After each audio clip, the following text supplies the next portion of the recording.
Buenas tardes, muy buenas tardes tengan todos ustedes. Bienvenidos a Memorial del 2024. En esta ocasión he querido detenerme en la coyuntura porque han sido los sucesos recientes muy destacados y de enorme peso político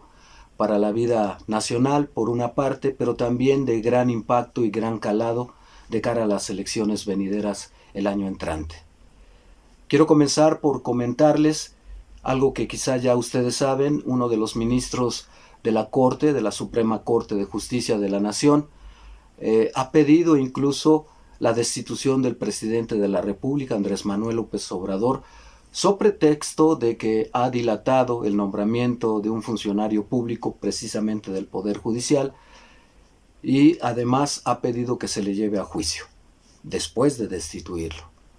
A última hora, este ministro, que además es muy ágil y muy presuroso para extender amparos, por ejemplo, contra los libros de texto gratuitos que están inmersos en una gran polémica,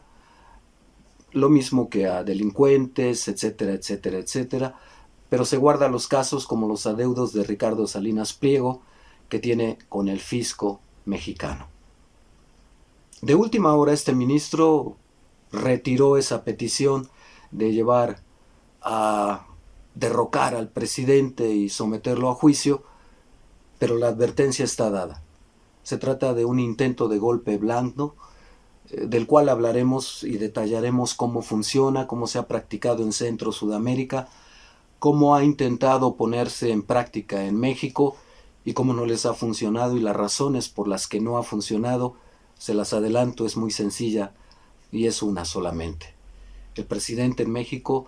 de acuerdo a las encuestas, tiene cerca del 80% del respaldo de la sociedad, de acuerdo a las encuestas. Así es que no solo es tumbar por tumbar al presidente, tendrían que hacerse cargo de esa sociedad que está con el mandatario de la nación. Esto por una parte. Por la otra, la contraofensiva de Morena, precisamente contra ese ministro, para dejar precedente también de lo que aguarda a los otros ministros que de alguna manera pretendan también seguir oponiéndose no a los designios de un autoritario, sino a interrumpir la marcha de un gobierno que de alguna manera está realizando obra pública, está atendiendo a los sectores desprotegidos y que de alguna manera también está encontrando obstáculos no solo en la oposición, como es natural, esa es su chamba, buscando el poder, pero no esperábamos, no por lo menos tan descaradamente, encontrar esa oposición en órganos como el Congreso de la Unión, porque se deben al país, son representantes de todos los mexicanos y no parecen comportarse de esa manera.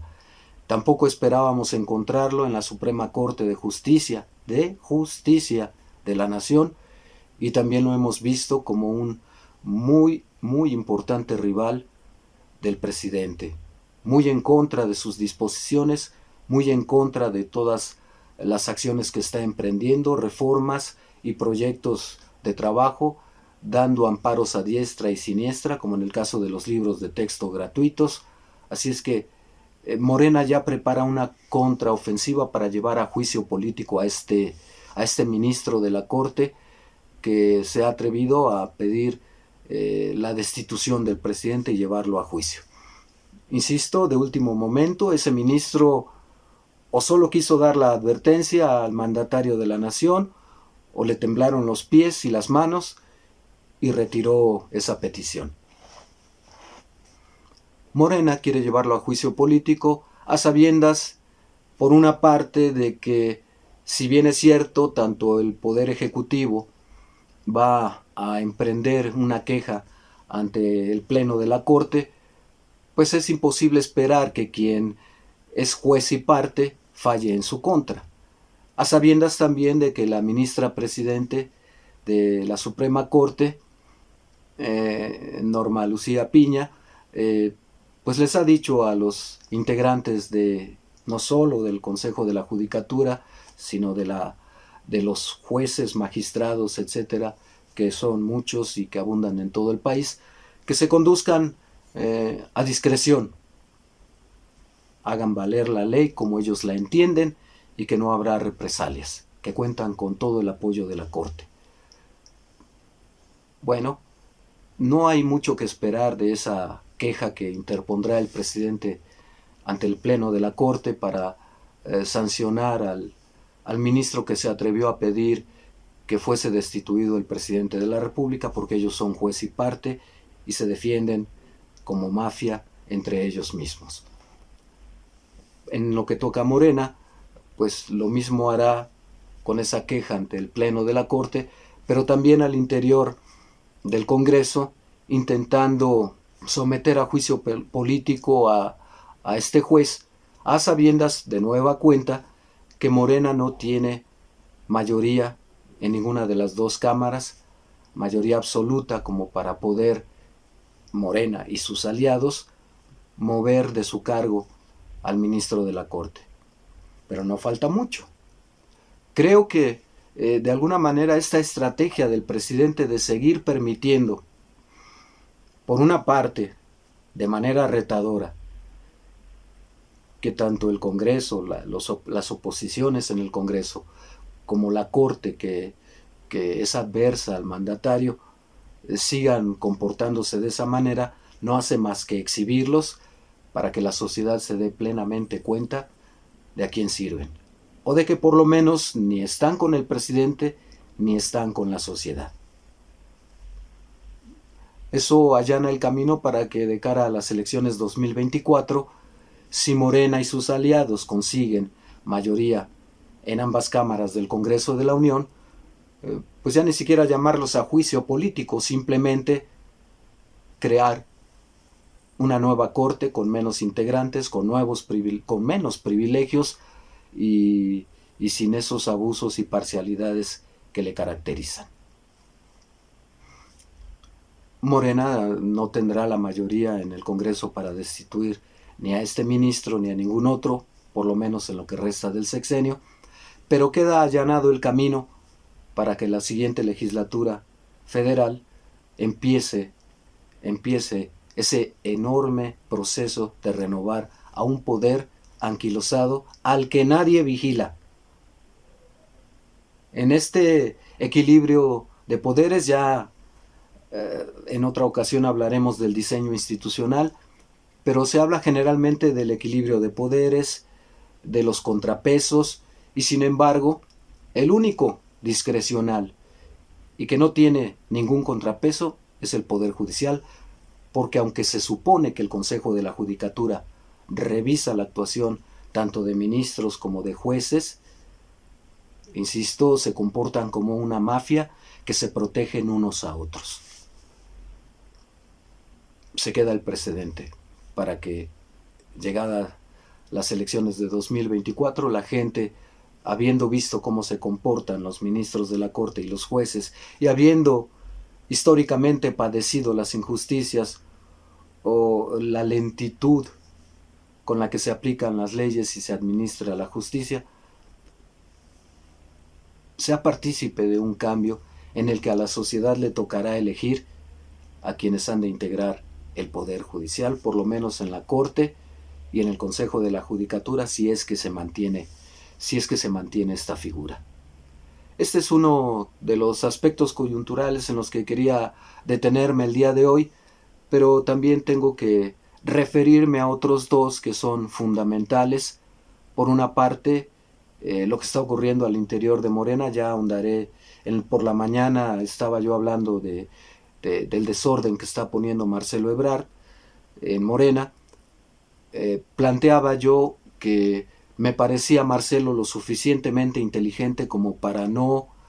romper con Morena, no hacer un escándalo tan fuerte, no desertar del partido para irse a otro en donde no va a ganar la presidencia de la República,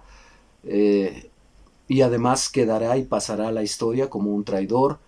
como alguien que desertó de un movimiento democrático para fragmentar y dividir a Morena. Marcelo Ebrard ha presentado denuncias ante el INE involucrando a un árbitro que también es adversario no solo de Morena, sino del propio presidente de la República. A sabiendas del enorme daño que el INE y el tribunal, por consecuencia, puesto que hasta allá pueden llegar las impugnaciones y los planteamientos tanto de Marcelo como de Morena, involucrando a dos actores que son adversarios del presidente y de Morena. Decía yo por la mañana que me parece que Marcelo está estirando la liga, que me parecía un enorme acierto, por una parte, medir de qué está hecho Morena, si efectivamente íbamos a tener un proceso interno transparente, democrático, con piso parejo, como exigieron más de uno de los actores, o si ha caído en la vulgaridad de repetir los mismos vicios que otros partidos políticos que le antecedieron, tanto en el poder como en la formación misma de Morena, como es el PRI, que ya sabemos cómo se las gasta, y como es el PAN, donde su democracia interna se circunscribe a un reducido grupo de notables que son los que definen el rumbo del partido y los que deciden quiénes son o quiénes no son candidatos. Mario, el líder de Morena, ha dicho que Marcelo sí efectivamente, Mario Delgado ha dicho que efectivamente Marcelo Ebrard envió una carta, pero sin pruebas, de las acusaciones contra la Secretaría del Bienestar del Gobierno de la República, que está apoyando abiertamente a uno de los candidatos, concretamente a Claudia Sheinbaum, pero que no presentó prueba alguna. Revira Marcelo y dice: las pruebas se las presenté a quien es encargado de este proceso interno de Morena,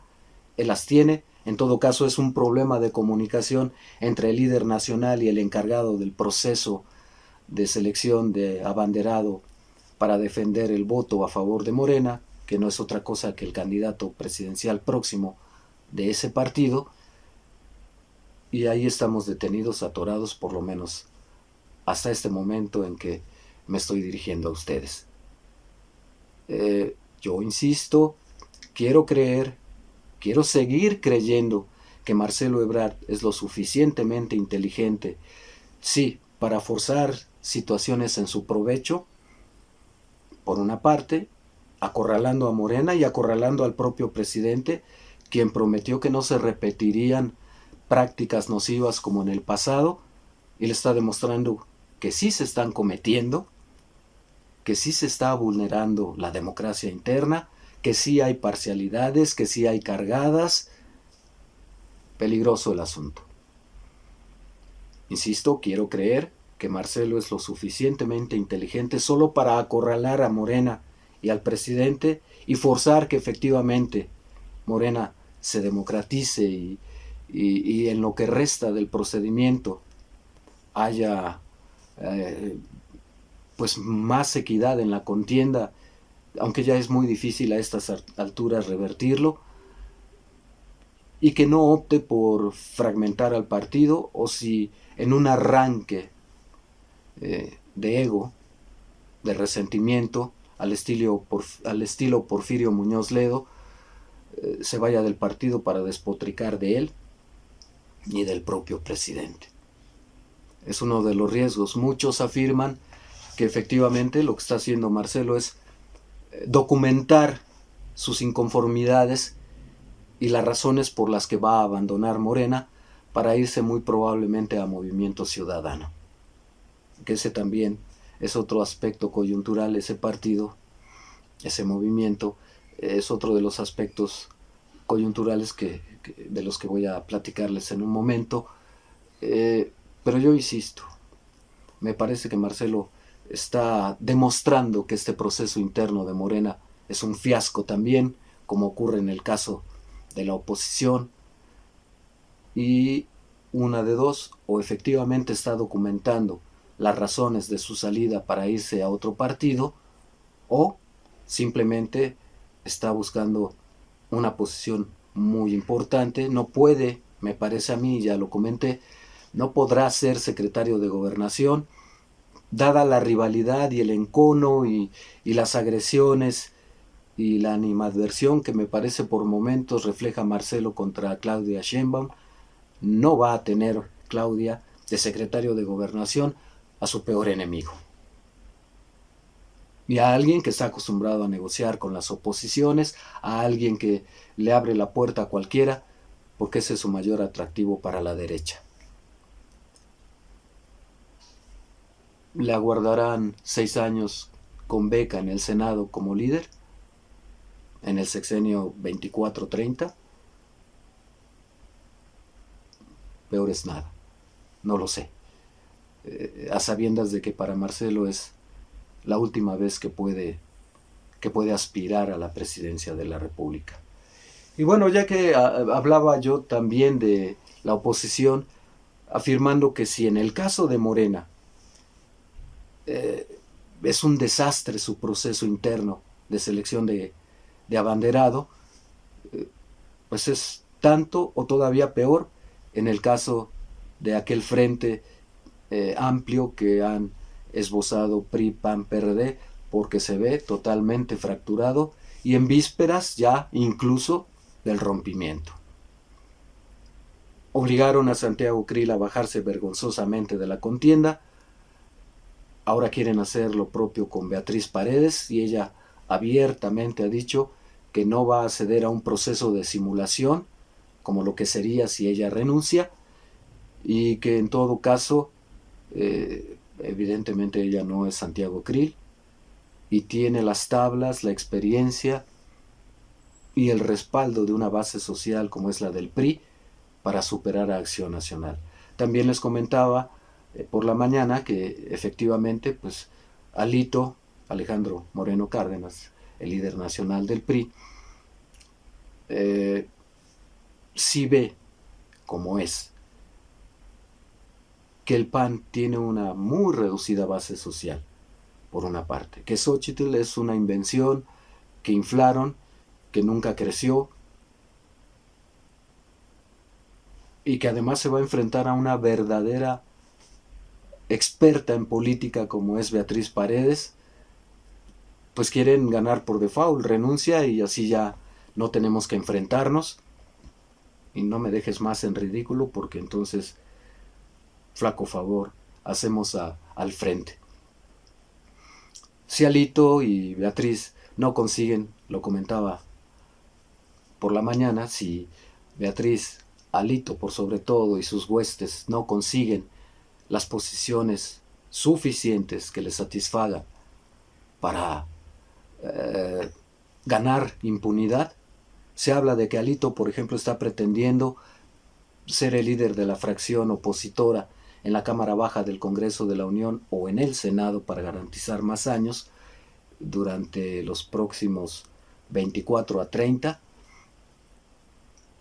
Es una de sus aspiraciones y un candado para quien quiera llamarlo a cuentas y someterlo a prisión. No es garantía del todo porque si Morena obtiene mayoría, pues podrá ser llamado a juicio político, desaforado y enfrentar la justicia, pero es una garantía por lo menos. Es mejor que no tener el fuero. En fin, ambos procesos, y esto es algo sobre lo que quiero enfatizar y quiero llamar la atención de todos ustedes, ambos procesos de selección interna de candidato, ya después me referiré en particular con un tono de risa sarcástica contra particularmente el de la oposición, porque se supone que el PAN es un partido democrático, se supone que las oposiciones están tratando de derrumbar un gobierno autoritario y unipersonal, cuando en cada partido, por lo menos los importantes, los que pesan, los que sí están en la contienda, como son el PRI y el PAN, el PRD, bueno, ahí absorberá, se conformará con algunas migajas, pues tenemos dos autoritarios, dos dictadorcitos, y ni siquiera potencialmente, que están ejerciendo ese autoritarismo en la designación de sus abanderados. Me refiero a Marco Cortés por el PAN y me refiero a Alito Moreno por el PRI. Esos sí son dos autoritarios que han dado sobradas muestras de que efectivamente ellos mandan en sus partidos, entre comillas, si no es porque detrás están Claudio X y el empresariado nacional que no quiere para nada al presidente de la República, mucho menos a Morena. Y lo que más repudia es la continuidad de este movimiento de 2024 a 2030 y lo que sigue. Dos procesos que han llamado a la decepción. Primero porque las expectativas que generaron fueron amplias. El PAN y en general ese frente opositor no había despertado gran interés, sino hasta que inflan a Xochitl por una parte y después hasta que dan a conocer su proceso interno de selección de candidato. Les duró muy poco el gusto porque Xochitl pues no bastó que se enfrentara a una política de gran experiencia, a una mujer que ha sido embajadora, lideresa nacional del PRI, embajadora, líder del movimiento campesino de la CNC en el PRI, una trayectoria de 50 años. En 2 golpes la tumbó en el primer round a los 30 segundos, al recordarle que viene arrastrando un proceso de corrupción preocupante. Y ahora, puesto que Alito quiere montarse en el PAN y quiere montarse sobre Marco Cortés y sobre Xochitl Gálvez y quiere ser él quien a través de Beatriz Paredes, mejor candidata, posicione al abanderado para competir por la presidencia de la República, y como no tiene argumentos Acción Nacional para argumentos más allá de decir, pues es que a mí me tocaba ponerlo, pues te tocaba ponerlo, pero no tienes candidato que valga la pena. Y como ya les he comentado también, a final de cuentas la base social la tiene el PRI. La primera etapa de selección para el abanderado hacia la presidencia por parte del Frente era las encuestas. Y en las de calle hay un empate técnico entre Xochitl y Beatriz Paredes. Ahora viene el voto directo. El PRD no tiene una gran militancia. Habitan su sede nacional los 2 chuchos y el conserje. Y por parte del PRI, mínimo uno de entre 3 y 4 millones de militantes sí los tiene. La base de voto priista todavía recientemente alcanzaba los 10 millones de votos, por lo menos, antes de las deserciones y la migración masiva hacia Morena.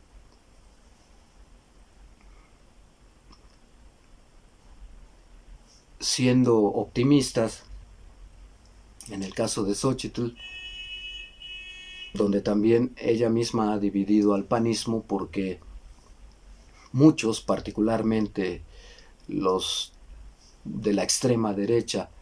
ni la ven con el PAN, puesto que ella misma se ha dicho no militante de ese partido, pues la ven como una arribista, como una oportunista y no van a votar por ella. Son capaces de ir a votar por Beatriz Paredes. Así es que bueno, pero siendo optimistas, digamos que todo el panismo cierra filas en torno a Xochitl, pues lo más que podría obtener son 300,000 sufragios del panismo a nivel nacional. Póngale 400, démosle 500,000, seamos generosos, entre aquellos despistados, entre aquellos que les cae bien, entre aquellos que quieren divertirse otro rato viéndola contradecirse y decir cada disparate al estilo Fox, démosle generosamente 500,000. Eso frente a los 3 millones de militantes que moviliza como base social el PRI, no son absolutamente nada. Y por ambas vías habrá ganado el PRI. En las encuestas, porque en las de calle, que son realmente las más valiosas, porque las telefónicas, pues realmente a saber si efectivamente quien te contestó estaba siendo sincero, etcétera, etcétera. Las otras, las de calle, son a nivel personal Y quien se toma el tiempo y la molestia de contestar una encuesta es porque efectivamente le preocupa el proceso. Y porque además en la visita frente a frente eh, hay un mayor grado de credibilidad, las encuestas telefónicas se pueden manipular, estas también, naturalmente, pero son más creíbles. Ahí hay un empate técnico y en la votación directa a favor del abanderado, pues me queda claro que el PRI tiene todas las de ganar. De manera tal, decía yo por la mañana, si el PAN quiere posicionar candidato y no le ofrece a Lito y compañía posiciones de verdadera importancia que les garanticen impunidad no solamente, sino continuar haciendo negocio, se va a montar tanto en Alito se va a montar tanto en Marco Cortés como en el PAN y sobre Xóchitl Gálvez. Previendo esto, atendiendo a la coyuntura, recientemente se ha dicho que ya el PRI está, y Xóchitl mismo ha hecho el llamado, Marco Cortés está previendo junto con el PAN que habrá un rompimiento con el PRI y están tratando de llamar a Movimiento Ciudadano. Muy cauto, Dante Delgado, el patriarca de ese partido, el dueño de ese partido, ha decidido esperar. Por una parte ha dicho que con el PRI no va, pero no le ha dicho lo contrario al PAN. Probablemente se pueda dar una alianza ahí. Pero está esperando muy cautelosamente el desenlace de ambas selecciones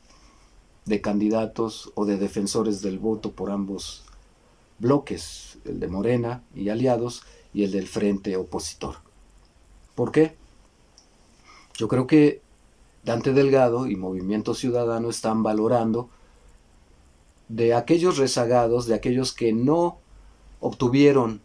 la posición, que no van a ser presidentes de la República, ni siquiera candidatos, cuál de ellos pesa más y le puede dejar más votos para jalarlo. Y entonces definirá si va solo, con su propio candidato rechazado o perdedor en otra contienda como la de Morena, o si se alía entonces al PAN. Porque el escenario, viéndolo a ya muy corto plazo, porque queda muy poco tiempo para que esto se defina, viéndolo a muy corto plazo, a lo mejor Marcelo rompe con Morena, pero no se va a Movimiento Ciudadano, como yo espero que no lo haga. Y ni siquiera por Morena, y ni siquiera porque pueda significar un lastre o un contrapeso o una competencia real para Morena, sino por el propio Marcelo, a quien es digno de tenérsele respeto por la trayectoria, por la sapiencia política, por la experiencia, por la trayectoria, aunque eso no le quita también todas las mañas que aprendió en el PRI, en el gobierno de Manuel Camacho Solís, que era hermanito de Carlos Salinas de Gortari, en fin, sin dejar de reconocer ese lastre a cuestas, también tiene ese otro lado vigoroso de una experiencia muy vasta en la política mexicana, y yo espero que en aras de preservar esa imagen y esa trayectoria de aceptación que ha tenido entre muchos sectores, particularmente entre la oposición, que eso es lo malo de él, el tener el respaldo de la oposición y no de Morena, pues juega en su contra. Por eso su campaña ha sido más tendiente a convencer a los indecisos y a los que no creen en arribistas como Xóchitl, o en aquellos que pues están esperando, no importa quién llegue, con tal de que podamos negociar, y Marcelo se presta para la negociación e incluso para devolver algunas canonjías a quienes ya las perdieron. Por eso Movimiento Ciudadano está esperando, insisto, en que terminen los procesos internos tanto de la alianza opositora como de Morena, para ver cuál de los desechados y de los desechables tiene mayor peso para invitarlo a ser su candidato presidencial. Insisto, yo creo que Marcelo, sabiendo que lo más que puede obtener son 10, 12 puntos con Movimiento Ciudadano, que no va a ganar la presidencia de la República, se ahorra la vergüenza de salir defenestrado y como traidor al movimiento de la 4T y al propio presidente de la República. Del otro lado, pues yo veo que si ese escenario de que Marcelo no se va a Movimiento Ciudadano, quizá Dante Delgado decida aliarse al PAN. Y a eso le está apostando Marco Cortés y compañía, a que puesto que ya van a prescindir del PRI, por la ruptura, por las ambiciones de Alito y por su incapacidad, que no van a ser lo suficientemente honestos para reconocer, pues van a tener que buscar un nuevo aliado, que es Movimiento Ciudadano, que pues lo mucho que puede reportarles son 5 o 7 puntos más. Imaginen la elección 2024, PRI con Beatriz Paredes como candidata presidencial, PAN con Xóchitl Gálvez, el PRD es una incógnita que aunque no significa gran cosa, con quién se iría, si con el PAN o con Movimiento Ciudadano, en fin,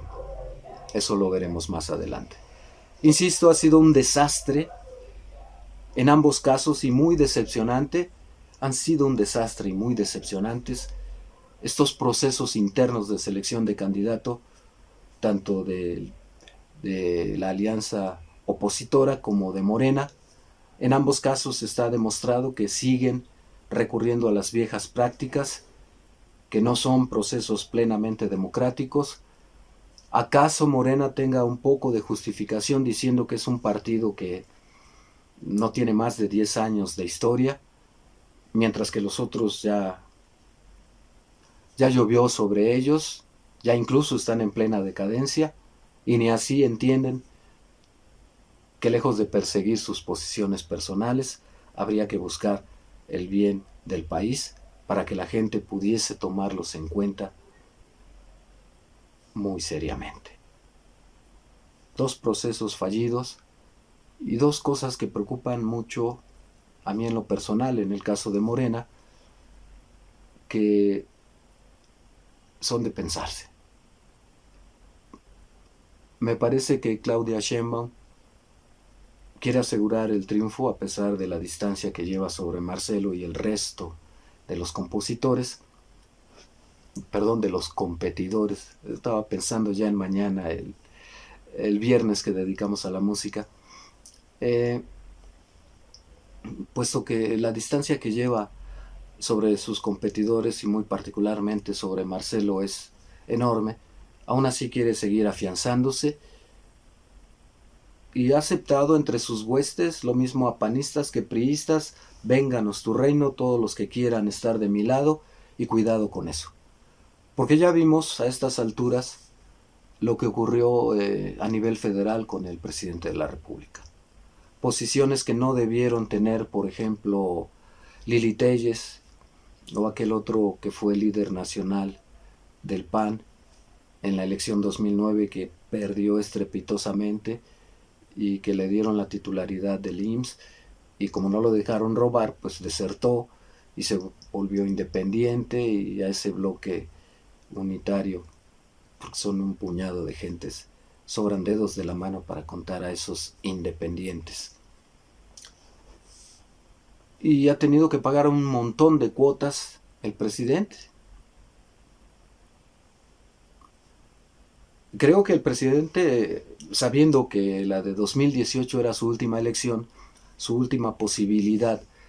de acceder a la presidencia de la República, ya no cometió el error de 2006 en que, ustedes recordarán, teóricamente, o bueno, por lo menos formalmente, según los resultados, Felipe Calderón le ganó por medio puntito, cuando previamente en las campañas la maestra Elbester Gordillo, habilidosa política, ya la tenemos libre, sanita, después de todos los achaques que padeció en la cárcel, le ofrecía el apoyo del magisterio, que no era de despreciarse. El Sindicato Nacional de Trabajadores de la Educación es el más grande sindicato de América Latina, y efectivamente, si se hubiesen aliado Andrés Manuel arrasa con Felipe Calderón. De hecho, muy probablemente arrasó, es algo que nunca vamos a poder comprobar, puesto que no hay acceso a las boletas, en fin. Pero Andrés Manuel en ese entonces tenía la firme convicción de decir: voy yo solo, no voy a adquirir compromisos con nadie, no quiero pagar cuotas de poder, no quiero andar repartiendo posiciones a diestra y siniestra a todos aquellos que ahora me van a chantajear cobrándome el respaldo. Bueno, medio puntito fue la diferencia. Para 2018 me parece que aprendió la lección y permitió que todos, o la mayoría, o los que él juzgó convenientes, se sumaran a su campaña y a su postulación, y ganó. Si Claudia Sheinbaum repite el mismo modelo, pues va a ganar. Es algo que analizaremos en futuros programas. Vamos a ver quiénes están detrás de Claudia Sheinbaum, apoyándola. Y no me refiero solo a los actores políticos visibles como los desertores del PAN, figuras innombrables del PRI, en fin, todos aquellos que, hundido el barco en el que viajaban, cual ratas lo abandonaron para subirse a uno que va viento en popa. No me refiero a esos, me refiero a los verdaderos factores de poder. Y tenemos unas probaditas, por ejemplo, porque los empresarios que dominan el grupo que publica El País en España y la revista Hola, por ejemplo, entre muchos otros, y que conste que son extranjeros,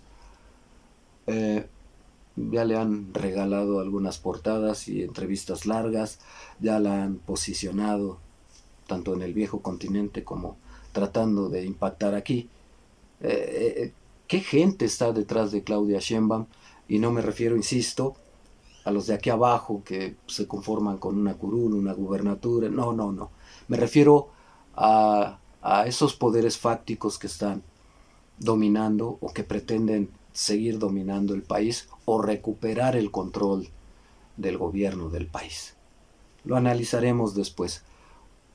Esta ocasión solo quería atender esas dos coyunturas: la radicalización